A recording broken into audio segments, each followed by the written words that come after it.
네, 안녕하십니까. 고태봉입니다. 이번에는 CES에서 보여줬던 모빌리티 인더스트리에 대해서 살펴보는 시간을 갖도록 하겠습니다. 저희가 제목을 좀 어려운 SDV로 향하는 길목이라고 잡아봤는데요.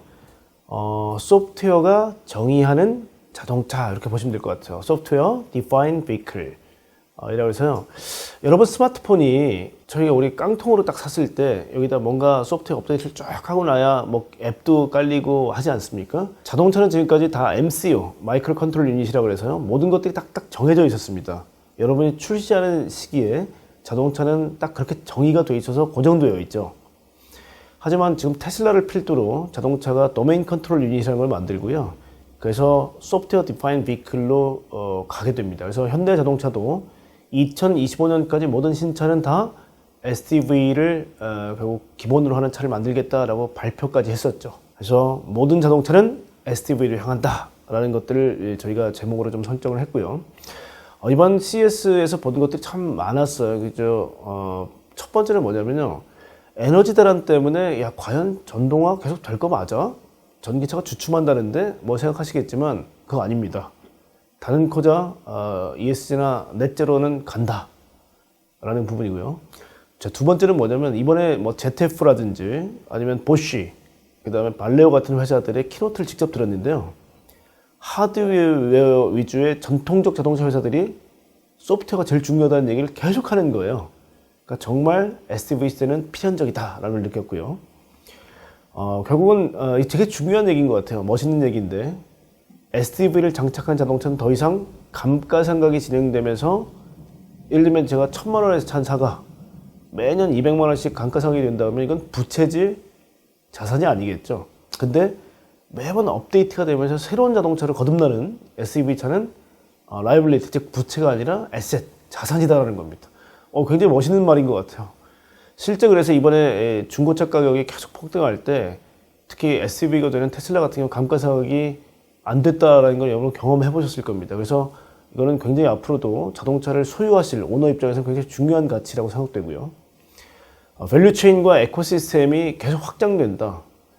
이번에 저희가 느낀 건 뭐냐면 많은 부품사가 나왔기 때문에 야 이거 조립하면 레고 블록처럼 자동차 다 만들 수 있겠네 라는 생각이 들 정도로 많은 부품사들이 나왔어요. 이런 것들은 나중에 저희가 좀 설명을 좀 드릴게요. 그래서 대신에 야 이렇게 다 블록을 만들어 놓으면 자동차가 가고 자율주행이 되느냐? 그건 아니겠죠. 복잡도가 증가할수록 이걸 도대체 어떻게 정리하고 규정할 거냐는 오케스트레이션, 즉 우리가 지휘자처럼 이 많은 악기들을 어떻게 우리가 연주할 거냐라는 부분이 커지기 때문에 이 부분은 저희가 앞으로도 계속 좀 학습을 하고 공부를 해야 될 것 같습니다. 그래서 이 오케스트레이션을 잘하는 업체가 더 완성도 있는 자동차를 만들 가능성이 크고요. 그걸 과연 테크 기업이 잘할 거냐, 전통의 자동차 회사가 잘할 거냐는 저희가 지켜볼 필요가 있을 것 같습니다. 자, 또 하나는 뭐냐면 많은 업체들과 손을 잡는다라는 부분이에요. 부족한 기술을 획득하기 위해서 스타트업, 기술기업과 활발한 제휴를 맺더라라는 거고요. 당장의 수익으로 또 연결시키기 어려운 미래 기술을 비즈니스 모델화해서 지금 당장 돈으로 연결시키냐라는 고민이 많이 보였었습니다. 아까 이게 농기계도 마찬가지지만요. 이 기술을 먼저 갖고 와서 농기계에 접목하면 돈 될 것 같은데 하면 먼저 접목시킨다는 거죠. 그리고 이번에는 카메라 온리 진영에 제동이 좀 걸렸어요. 왜냐면 테슬라가 버전 11을 내놓고 나서부터 바로 됐었으면 굉장히 멋있었을 텐데 조금 주춤하는 모습을 보이면서 시장에 많은 좀 비난과 힐책을 좀 듣고 있습니다. 하지만 뭐 저희는 AI가 사실 고도화되는 자동차가 바로 성공하기는 좀 어려울 거고요.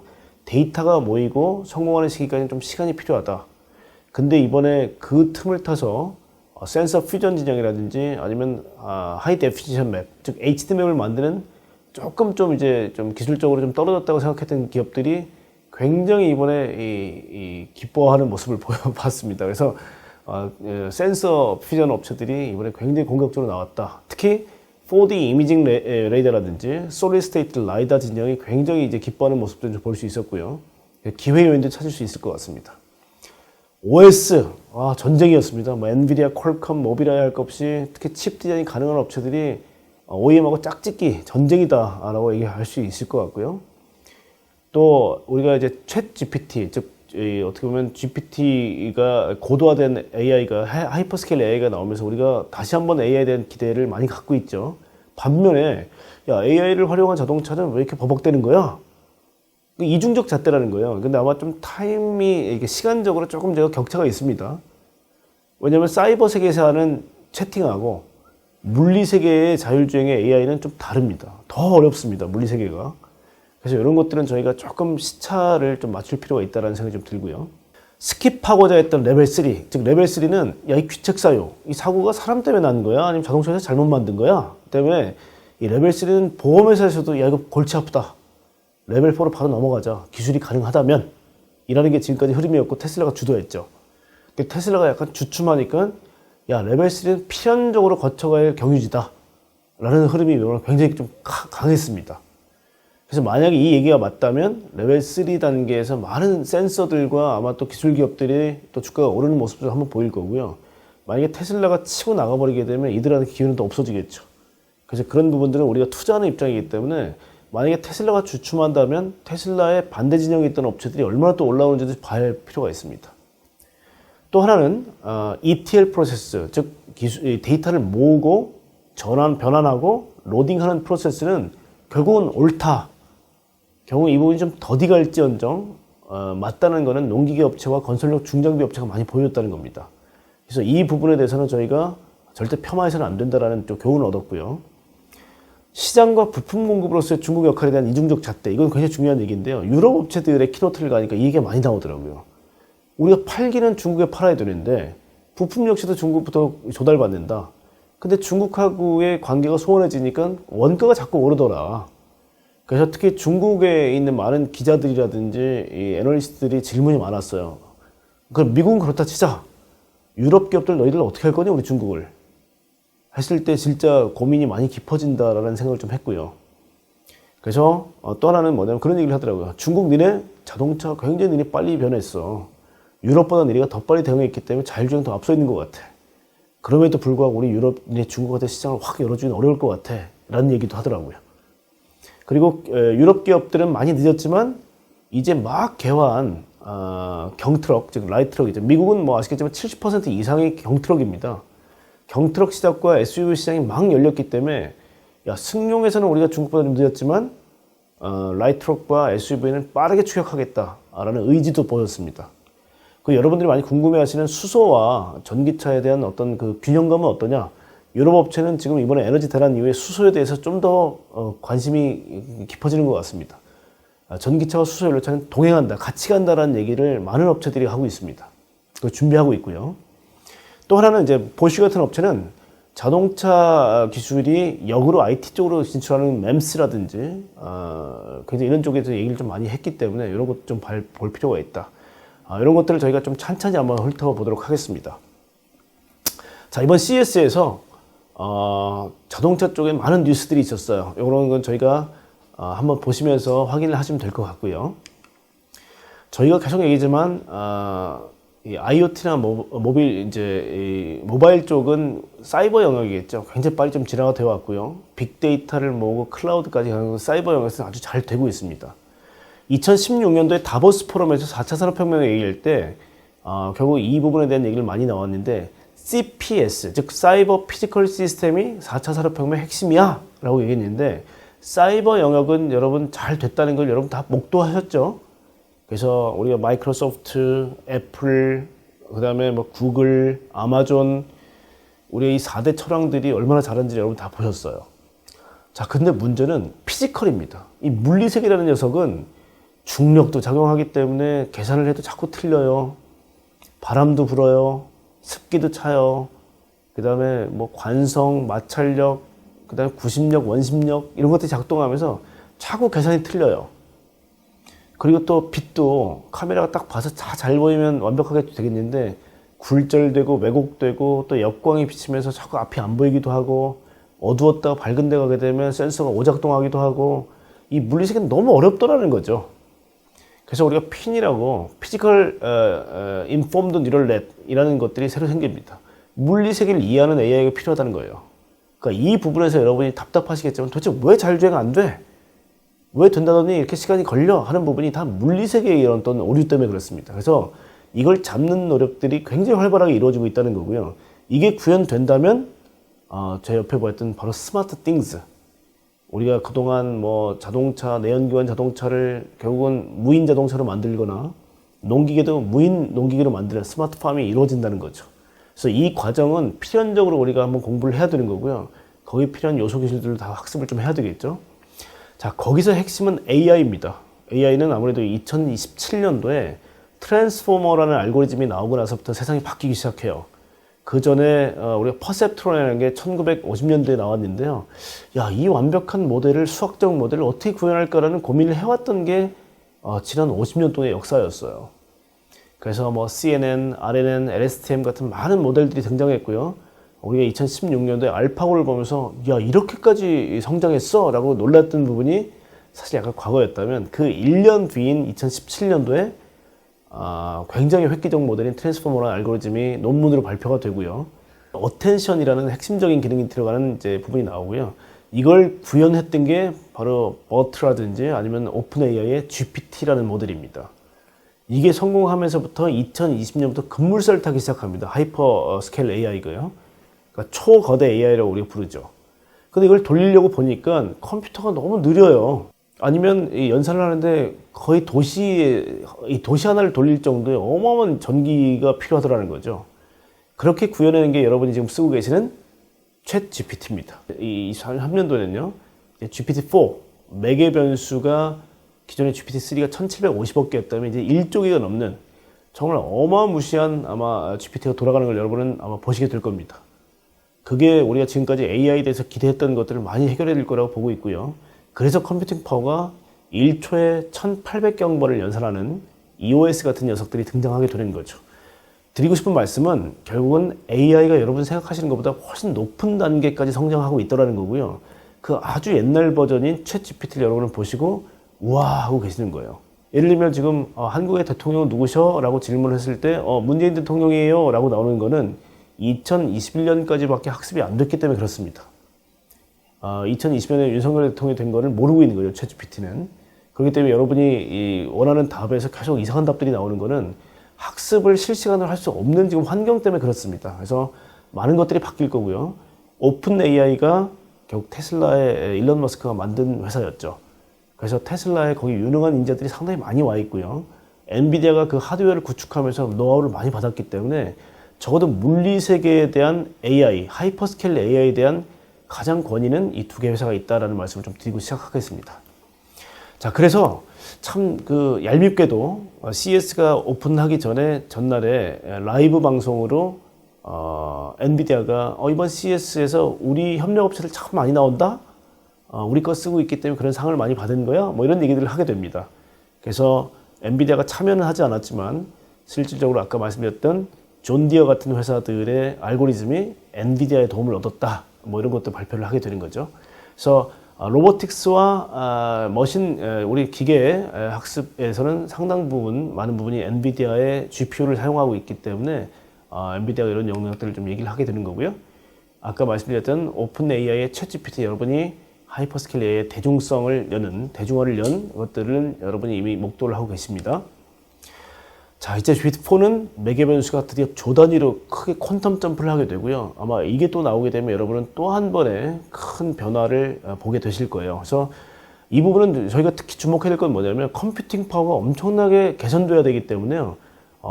테슬라도 하드웨어 4.0과 도조 컴퓨터를 돌린다고 얘기를 하고 있고요. 엔비디아도 지금 예를 들면 이제 드라이브 쪽에서는 아틀란이라는 정말 최첨단인데 발표만 해놓고 야 이거 양산 안 해.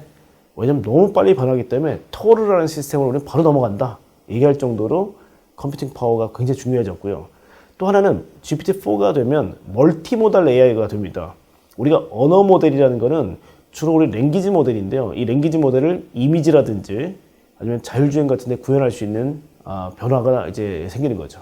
이 하이퍼스케일 AI는 이제 모든 영역에 다 사용할 수 있는 멀티모달 AI를 가는 지름길이다 라고 보시면 될 것 같아요. 자, 그래서 저희가 자동차가 피처폰하고 참 많이 닮아 있다. 뭐냐? 전기차는 피처폰하고 같습니다. 배터리화죠. 그다음 유선이 아니라 획기적 변화를 가져왔기 때문에 저희가 혁신이라고 보는 건데 정말 그 짧은 기간 동안 우리가 피처폰에 광분했죠. 그래서 우리가 LG 프라다폰, 초콜릿폰 이런 것들이 나오기 시작했고요. 근데 2007년도에 애플이라는 회사가 갖고 왔던 아이폰 이후 많은 스마트폰 회사가 다 문을 닫을 수밖에 없는 굉장히 비참한 상황에 처했겠죠. 그 이유가 뭐냐? 바로 이 스마트라는 단어가 앞에 붙지 못했습니다. 겉은 되게 비싸게 생겼지만 그걸 운영하는 체계가 오퍼레이팅 시스템, AI, 클라우드, 커넥티비티 또 애플리케이션 생태계가 생겼죠. 이런 것들이 피처폰에서 구현되기 어렵습니다. 왜냐하면 아예 아키텍처 자체가 디자인이 그렇게 안 됐기 때문에 그렇죠. 똑같습니다. 자동차에서도. 지금까지 전기차라는 거는 구동계통만 화석연료에서 전동화 시킨 거지 스마트하진 않거든요. 그래서 아까 얘기했던 스마트 소프트웨어 디파인 비클, 즉 SDV가 되면서 자동차도 스마트 카가 될 겁니다. 여기에 동참하는 업체만 살아남고 나머지는 다 소멸될 수밖에 없다는 측면에서는 자동차도 똑같은 상황이라는 거죠. 자, 그래서 이번 CES에는요, 눈으로 잘 보이지는 않지만 OS에 관련된 패권을 잡기 위한 굉장히 활발한 노력들이 보였고요. 실제 지금까지는 안드로이드 오토를 쓰는 진영과 그렇지 않은 진영들로 나뉘었는데요. 이번에 말씀드렸지만 마이크로소프트라든지 아마존도 이 OS를 차기 위한 굉장히 활발한 노력들을 했다는 겁니다. 실제 그게 이제 메가 트렌드라고 보여지는 거고요. 여기서 운영 체계에 대한 굉장히 많은 경쟁들이 일어났다. 그 요체는 소프트웨어가 디파인한 비클이 되게 되면 클라우드, 데이터, AI 이런 것들이 굉장히 중요해지고요. 그렇기 때문에 클라우드를 가지고 있는 빅테크들이 군침을 흘릴 수밖에 없게 되는 거죠. 그럼 OEM 업체 입장에서는 야, 소프트웨어 디파인 비클로 가야 되는데 그거 우리가 할 수 없는데? 우리 잘 모르는데? 그럼 누가 손잡아야 돼? 했을 때 바로 이런 테크 기업들이 야, 우리는 굉장히 큰 빅데이터, 데이터 센터가 있고 AI 알고리즘도 훌륭해 라고 유혹을 하게 되는 거죠. 그래서 이번에는 아마존이 굉장히 큰 부스를 만들고 자동차 업체들을 유혹하게 됩니다. 우리 쪽으로 오라. 우리는 알렉사라는 굉장히 친근한 툴들이 있고 이걸 통해서 명령을 하게 되면 우리 클라우드에 있는 많은 시스템들을 너희 쓸 수 있게 될 거야. 그래서 OEM 업체들한테 AWS 구애를 하게 되고요. 마이크로소프트 역시도 웨스트 홀의 자동차 쪽에 부스를 만들고 자동차 쪽에 깊숙이 침투하겠다는 얘기를 하고 있습니다. 그래서 지금은 운전자 보조 시스템이라고 얘기를 하죠. 기계 베이스의 ADAS에서 점점 아마 SDV, 소프트웨어 디파인 비클로 바뀌면서 레벨 3, 4단계로 개선될 겁니다. 자동차들은. 거기서 많은 업체들이 개입하게 될 거고요. 지금 이제 마이크로소프트 같은 경우는 애저를 통해서 지금 GM의 크루즈와 깊은 연대를 가지고 있습니다. 그리고 지금 구글은 웨이모를 가지고 테스트를 하고 있고 아마존은 죽스라는 자율주행 업체를 인수를 했었죠. 그래서 구글의 웨이모와 아마존 죽스와 대결하는 구도를 좀 갖고 갈 것 같고요. 아마존 역시 계속 이쪽에 침투를 하고 있다는 말씀을 좀 드렸고요. 아까 말씀드린 엔비디아는 이번에 그 라이브 콜을 통해서 수많은 업체들이 우리하고 손을 잡고 있다. 이 부분은 굉장히 좀 중요한 것 같아요. 왜냐하면 하나하나 업체들이 매우 중요하고요. 여기에 엔비디아의 GPU와 여기 있는 엔드-투-엔드 중에 즉 이 프로세스 중에 어떤 것들을 쓰고 있는지를 공부하시는 것도 큰 도움이 될 것 같습니다. 그래서 이번에 우리가 CES에 등장한 업체들 굉장히 많이 보이죠, 여기. 예를 들면 보쉬도 그렇고 대만의 폭스콘도 자동차를 만들겠다고 뛰어들었죠. 여기가 티어1에서 엔비디아 걸 쓰고 있다. 벤츠는 2040년까지 우리 자율주행은 전부 다 엔비디아 형님이 좀 도와주세요. 그래서 벤츠하고 손을 크게 잡았고요. 현대자동차도 최근에 커넥티드 카 오퍼레이팅 시스템 CCOS에 엔비디아 거를 사용하겠다라는 얘기를 하면서 엔비디아의 파트너로 깊숙이 지금 들어오게 됩니다. 중국의 니오라든지 아니면 샤오펑 같은 핵심 기업들도 쓰고 있고요. 테슬라의 대항마라고 불렸던 루시드 역시도 엔비디아 자율주행 시스템을 쓰고 있다라는 부분을 우리가 볼 수 있습니다. 엔비디아는 참 무서운 것 같아요. 왜냐하면 지금 매출액이 2%도 안 되는 자동차가 향후에는 25%에서 30%가 될 거라고 얘기를 하고 있거든요. 그 얘기는 지금 얼마나 많은 고객들이 줄 서 있는지를 알 수 있는 대목이고요. 자동차 완성차뿐만 아니라 트럭, 로보택시, 그다음 지도를 만드는 매핑 업체들. 이번에도 지금 보면 이제 탐탐 같은 업체들이 여기 많이 나왔고요. 히어라는 회사도 유럽 업체들이 대표적 유럽의 지도 회사를 꼽으라면 히어를 꼽죠. 저건 왜냐하면 구글 맵에 대항하는 개념으로서 유럽 업체들이 손을 잡은 게 히어입니다. 그리고 중국의 거의 핵심 기업인 바이두도 결국 엔비디아 걸 쓰고 있다는 거고요. 티어1에서 보쉬, 컨티넨탈, 볼보, ZF 같은 업체들이 전부 다 티어1에 해당되겠죠. 엔비디아 시스템을 쓰고 있다는 겁니다. 그래서 아마 유럽 업체 중에 우리는 유럽 자동차 부품 업체들하고 손잡고 자율주행을 준비하고 있어요 라고 얘기를 하더라도 이면에는 또 엔비디아가 들어가 있다는 겁니다. 그래서 이 많은 부분들을 우리가 좀 이제 간과해서는 안 되겠다라는 거고요. 실제 보시면 제일 윗단에 오토노머스 베이클, 즉 자율주행 소프트웨어, 하드웨어, 플랫폼을 누굴 걸 쓰냐 보면 전부 다 엔비디아죠. 오로라도 엔비디아, 뭐 아르고 AI도 이제 문을 닫았습니다. 엔비디아 걸 쓰고 있었고요. 모비라이만 모비라이 칩을 쓰고 있고, 모션을 엔비디아 거 쓰고 있죠. 아폴로 엔비디아 쓰죠. 오토엑스 엔비디아 쓰죠. 많은 업체들이 일단 엔비디아 쓰고 있다. 그래서 엔비디아의 침투가 굉장히 빠르다는 걸 알 수 있는 대목입니다. 자, 그게 지금까지 OS와 어떤 운영 체계에 대한 얘기를 좀 드렸다면, 또 CS의 또 웨스트홀로 한번 가보시죠. 캐나다의 프로젝트 에로우가 도대체 뭐냐? 100년 동안 자동차업에 관여를 했던 캐나다가 자기 브랜드가 있었나요, 지금까지? 없었죠. 근데 안마가 뭐냐면, 오토모티브 파츠 매니팩처러스 어소시에이션이니까 부품업 협회라고 보시면 돼요. 이 안마에서, 야, 우리 부품 주섬주섬 다 모으면 자동차 되겠는데, 우리 캐나다도 차 한번 만들어 보자. 라는 게 프로젝트 에로우입니다. 그래서 4단계를 걸쳐서 결국 캐나다가 자동차를 만들어내겠다라는 거죠. 그래서 마치 레고 블록처럼 부품을 다 조합해보면 이 내연기관 차는 참 만들기 어려웠는데 전기차 자율주행은 이렇게 해서 만들어내겠다라는 거고요. 바로 옆에 보시면 대만의 폭스콘은, 여러분이 이 폭스콘을 아실 때 아마 애플의 아이폰을 만들어주는 업체로 유명하죠. 근데 그 업체가 어떻게 보면 오픈 이노베이션으로 MIH라는 플랫폼을 만들었습니다. 모빌리티 인 하모니, 뭐 조화를 이루는 자동차라는 뜻이겠죠. MIH 플랫폼에 전 세계에 있는 유명한 업체들 다 끌어모읍니다. 그래서 전기차 전용 플랫폼을 만들었고요. 이 MIH 플랫폼을 쓰는 뭐 인도네시아나 말레이시아나 터키나 이런 어떤 개발도상 국가들이 우리 플랫폼으로 차를 만들게 되면 니네 스타트업에 내가 한 5억 불 정도 펀딩할게. 이런 전략으로 계속 스며들고 있습니다. 자, 그런 급기야 미국까지도 노리게 되는데요. GM이 결국은 이제 구조조정할 때 버렸던 공장인 로즈타운이라는 공장이 있습니다. 그 로즈타운 공장을 이제 해고된 노동자들이 인수를 해서 로즈타운 모터스라는 회사를 만들면서 전기차 트럭을 만들었는데요. 결국 오래가지 못해서 파산하게 됐습니다. 근데 그 파산한 업체를 결국은 폭스콘이 통째로 사버렸습니다. 작년도에 최대 주주로 등극하게 됐죠. 그래서 약 20만 대 정도를 생산할 수 있는 규모를 확보를 했습니다. 그래서 이제 폭스콘이 미국 로즈타운에 20만 대짜리 공장을 갖고 있다, 이렇게 보셔도 무방할 겁니다. 그래서 폭스콘은 뭐 처음에 할 때는 세계 유수의 배터리 업체도 많이 끌어들였고요. 일본의 최고의 모터 회사인 니덱도 들어가 있고요. 뭐 그렇게 해서 조합을 이뤄서 만드는 업체이기 때문에 결국은 이 플랫폼을 가지고 나중에 애플카까지도 한번 기웃거려 보려는 그런 시도를 하고 있다라고 보시면 될 것 같고요. 자, 그래서 저희가 찍어온 사진입니다. 저희가 한 3,000장을 넘는 사진을 찍어왔는데요. 뭐 그 중에 자동차 관련된 덩어리들만 좀 갖고 온 겁니다. 그러니까 뭐 그냥 이것만 조합을 해도 차가 되겠구나 생각되지 않으세요? 그래서 점점 이렇게 자동차 부품을 쉽게 조달해서 전기차를 만들 수 있기 때문에 오케스트레이션이 더 중요해진다라고 말씀을 드렸던 거죠. 자, 이번 CES 웨스트홀에는 정말 많은 면적을 차지하는 게 다 센서 업체들이었어요. 예전처럼 이제 자율주행에 되는 형태인 이 팔레트 같은 멋진 모습을 보여줬으면 사람들이 와 하고 좋아했을 텐데, 참 아쉽게도 이 재미없는 이 센서들이 막 대거 나와서 우리 센서가 얼마나 가격이 낮아졌는지 아세요? 얼마나 해상도가 높아졌는지 아세요? 대량 생산을 하게 되면 더 가격을 낮출 수 있답니다. 이러면서 굉장히 홍보를 하려고 노력을 했고요. 크게 진영이 이제 카메라는 뭐 어느 정도 이제 자리를 잡았죠. 뭐 예를 들면 테슬라가 8개의 카메라를 가지고 자율주행을 구현한다든지, 엔비디아가 12개의 카메라를 가지고 있고요. 모비라이 역시도 카메라를 많이 부착했기 때문에 카메라는 이미 여러분 잘 아실 거고요. 지금 진영에서 가장 이제 격전이 된 건, 레벨 3 단계가 건너뛰는 게 아니라 그렇게 간다고?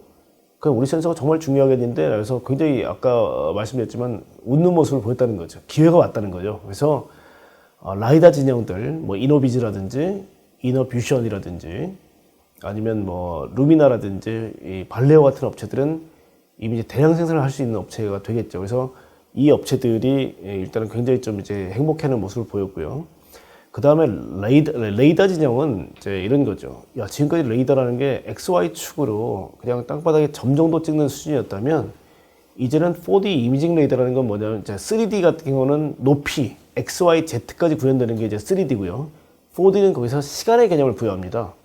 그래서 동적 객체를 잡아낼 수 있는 능력까지 생겼어요. 그래서 4D 이미징 레이더까지 진출하면서 어떤 센서가 가장 카메라를 도와서 오차라든지 사고를 줄일 수 있는지에 대한 어떤 격전이 벌어졌다고 보시면 될 것 같아요. 그래서 아마 센서 업체들이 이번 CES 전후로 해서 굉장히 많은 또 관심들을 갖지 않을까라는 좀 생각을 하고 있고요. 한국의 기업들도 참 많이 나왔어요. 뭐 SOS랩이라든지 서울로보틱스라든지 뭐 비트센싱 같은 이제 스타트업들도 많이 나왔고요. 뭐 상장 회사 중에 HL 만도라든지 뭐 클라이무브 같은 업체들 나와서 LG 이노텍도 이 센서 다 하고 있기 때문에 어떤 센서가 되더라도 우리는 만들어내는 대량 생산에서 가장 우리가 잘할 수 있어 라는 자신감을 표현했어요. 그래서 이런 업체들이 굉장히 중요했고요. 자, BMW는 이번에 보면 또 이 컬러를 막 바꾸면서 우리 저 운전자분 아니면 고객분들의 이 심리, 우리 감정을 충분히 표현할 수 있는 차를 만들어주겠다. 그리고 내부에도 굉장히 많은 이 아이디어들이 많이 나왔어요. 그래서 뭐 우리 마이크로 캡슐이죠. 앞에 처음에는 색깔이 그냥 뭐 까맣고 하얗고 바뀌는 흑백이었다면 이번에 완전히 컬러풀하게 바뀌고 이 바뀌는 속도도 굉장히 빠르게 만들었어요. 그래서 풀 컬러로 업데이트가 좀 됐다라는 거고요. 운전자하고 또 자동차하고 관계를 굉장히 강화하기 위한 이 내용물들이 많이 들어왔어요. 뭐 헤드업 디스플레이도 마찬가지고요. 안에서도 이제 나중에 메타버스가 구현되는 현실까지도 되는 뭐 그런 모습들까지 보여줬다는 겁니다. 그래서 BMW가 계속 재밌는 작업들을 하고 있고요. BMW가 자율주행 구현하기 위해서는 지금 손잡는 게 여러분 아시는 모빌아이입니다. 처음 우리가 우스갯소리로 IBM이라는 신조어가 생겼어요. 인텔 BMW 모빌아이의 협력체가 IBM이었어요. 그래서 BMW는 그 IBM의 핵심 구성원이고요. 최근에 스냅드래곤의 와고손을 잡으면서 BMW가 약간 얼라이언스를 좀 높이는 그런 모습도 좀 보여주고 있습니다.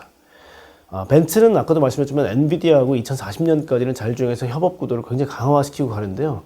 이번에는 1회 충전 거리가 약 1200km에 달하는 비전 EQX6를 전시했는데 이거 뭐 작년에도 나왔었죠. 근데 항속 거리가 조금씩 길어지는 모양이고요. 그 다음에 이제 전기차 충전에 대한 이 소유권들을 자기 가지면서 우리가 자회사로 일단 이 충전소에 대한 어떤 권리를 갖고 가겠다는 어떤 비전도 제시를 했습니다. 벤츠는 이제 엔비디아와 강한 연대를 갖고 있다는 거고요. 원래 이 적수였던 BMW하고 자율주행에 관련해서 너무 불안하기 때문에 손을 잡고 있다가 야 이거 참 불안한 것 같아. 그래서 엔비디아 쪽으로 진영을 완전히 바꿔버리는 그런 선택을 했던 거를 여러분은 알고 계실 겁니다. 폭스바겐은 원래 잘 아시는 것처럼 포드하고 아르고이에라는 스타트업을 통해서 계속 이 빌드업을 하고 있었는데 이번에 이 4조 가까운 돈을 붓고도 결과가 신통치 않자 결국 접어버렸죠. 이제는 홀로서기 일을 할 수밖에 없는 상황이 됐고요.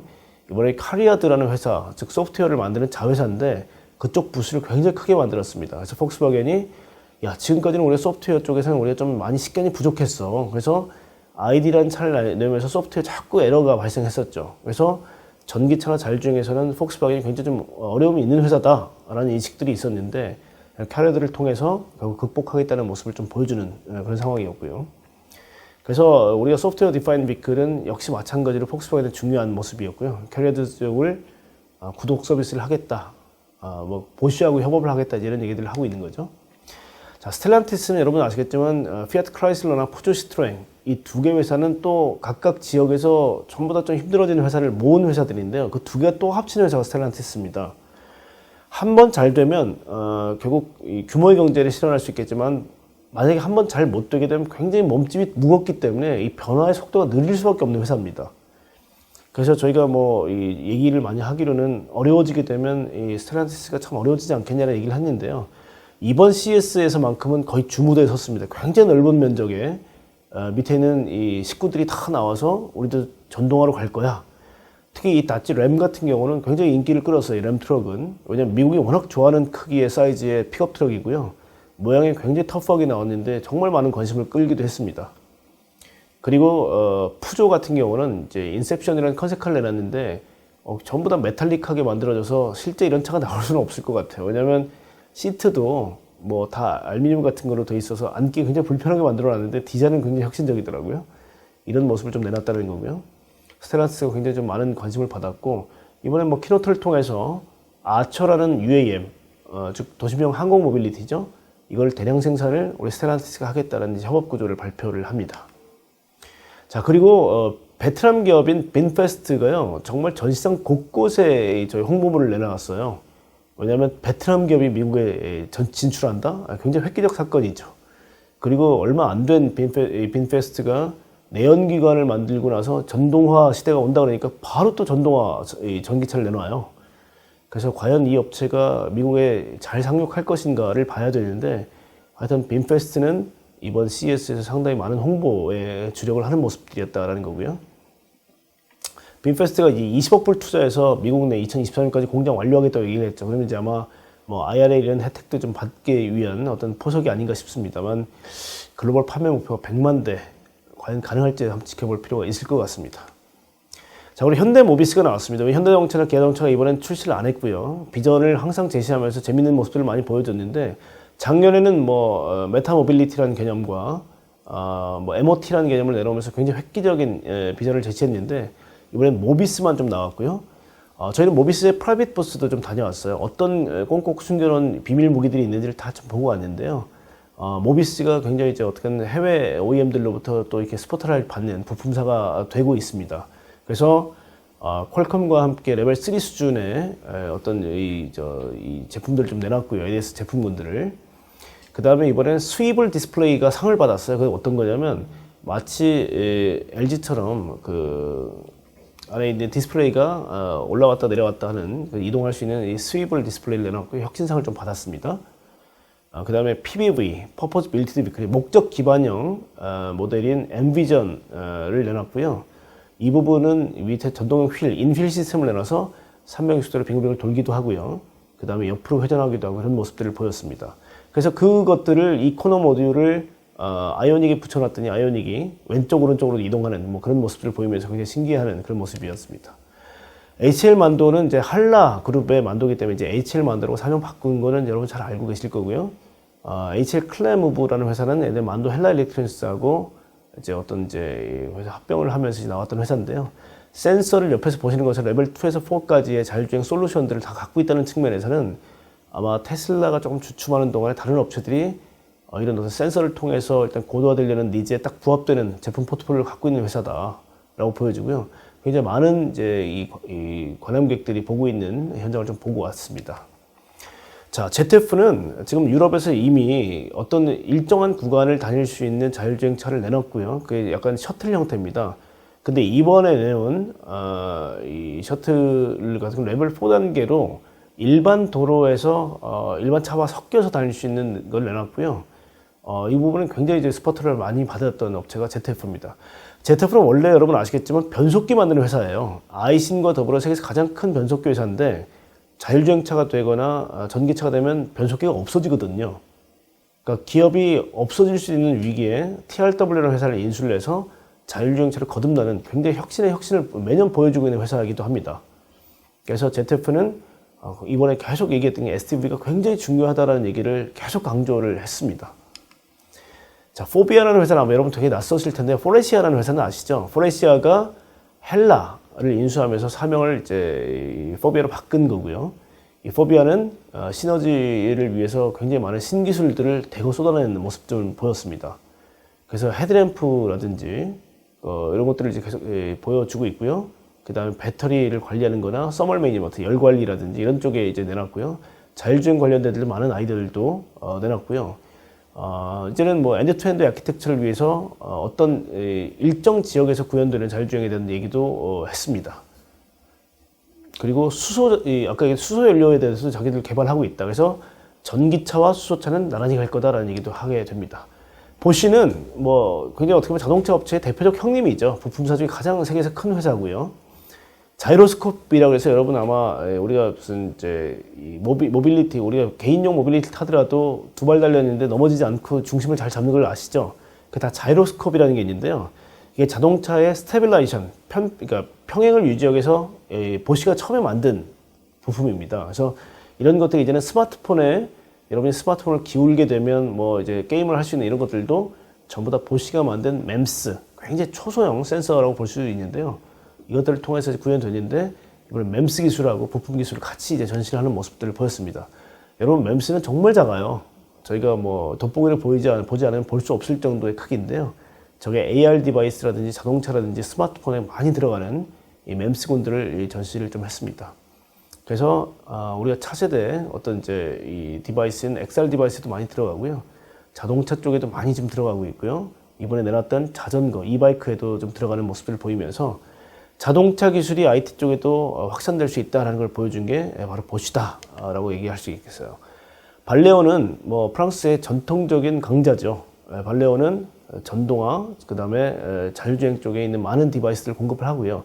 특히 라이다 쪽에서도 대량 생산을 먼저 구현하는 업체로서 이번에는 전동화, 그리고 소프트웨어, 그리고 AI에 걸치는 굉장히 다양한 얘기들을 했습니다. 자, 여러분 이번에 언론 통해서 가장 많이 봤던 게, 야, 이 소니가 드디어 자동차 업체가 된 거야 라는 아필라라는 것들을 내놨는데요. 가운데 A자 두 개를 지우면 가운데 필이 보이시죠? 필.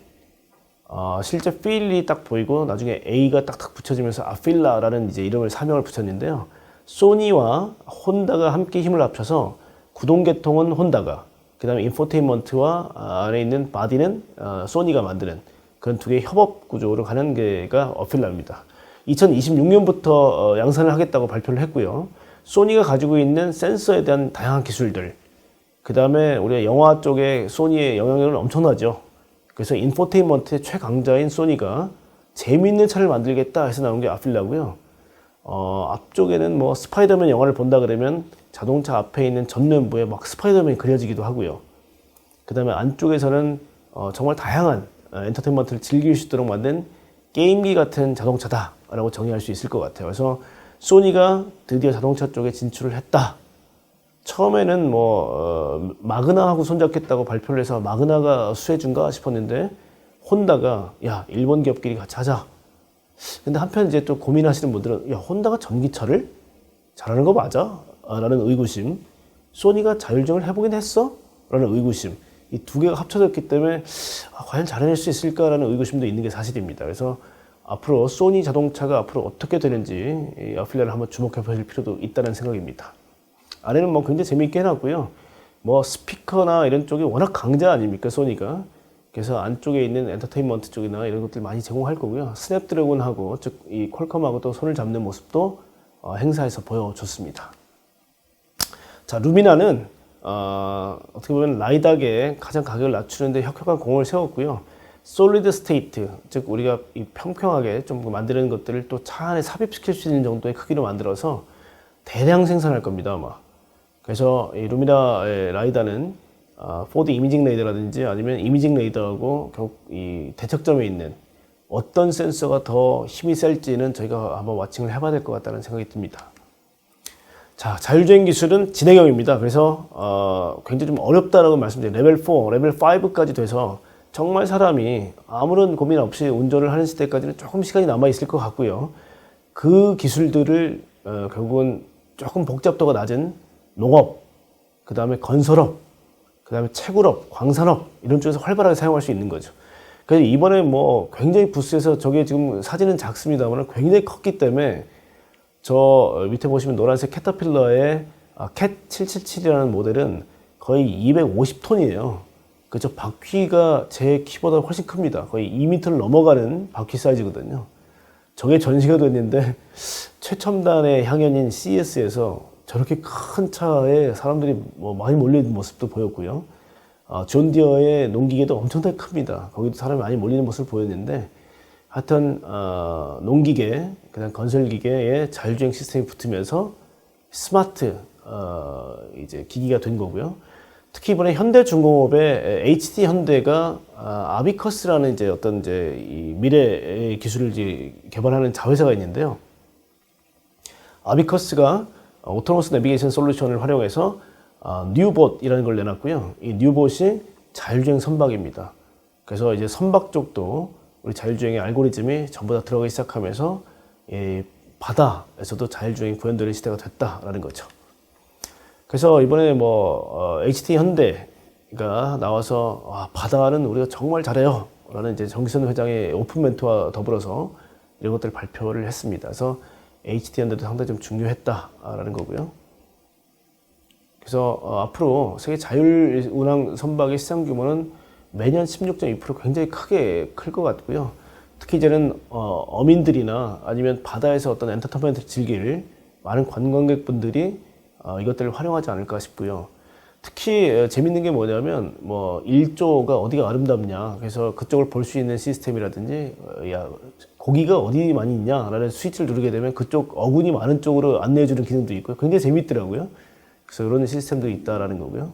캐터필러도 굉장히 이번에 인기가 많았던 업체였다. 그래서 특히 이제 IRA 때문에요. 미국 내에서 채굴을 해야 되는 상황이 많이 도래하게 되면 그 비싼 인건비를 어떻게 광부들이 들어가겠습니까? 그래서 채굴하는 자율주행 굴삭기가 결국 자율주행 트럭에 광물을 실는 아마 그런 것들이 앞으로 많이 구현될 거다라는 생각도 있기 때문에 여러분이 생각하실 때는 자율주행차 비해서 자율주행 트럭이라든지 굴삭기가 굉장히 어떻게 보면 수준이 낮아 보이지만 진짜 인더스트리는 굉장히 중요하겠죠. 사람의 안전이라든지 아니면 무인화 이런 것들이 얼마나 수익을 많이 높여주겠습니까? 그래서 저희가 꼭 지켜봐야 될 어떤 산업군이 아닌가 싶습니다. 여기까지가 저희가 지금 모빌리티고요. 다음 시간이 된다면 로봇 산업에 대해서 좀 말씀을 드리는 계기를 좀 마련하도록 하겠습니다. 자, 고맙습니다.